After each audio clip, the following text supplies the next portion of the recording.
بسم الله الرحمن الرحيم. التشخيص الأولي مهم جدا. يعني بعض الأحيان بطريقة الصدفة بنسوي سونار للمريض أو نسوي له فحص معين ونلاقي حاجة معينة، بس الأعراض اللي يعاني منها المريض مختلفة تماما. لذلك احنا ما نستعجل، احنا بنعتمد على أعراض اللي يعاني منها المريض، ما نعتمد على الفحوصات اللي تجينا لغرض اتخاذ قرار عملية.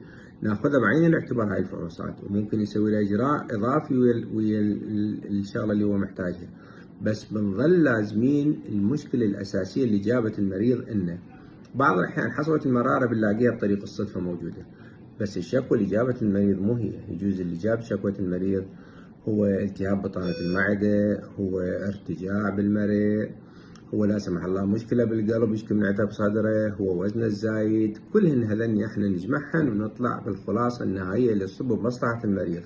ما نريد مريضنا ندخله يوميا ونطلعه إلى عملية معينة. أتمنى لكم الصحة والسلامة. جراح الاستشاري الأستاذ الدكتور حيدر رماحي. شكرا جزيلا.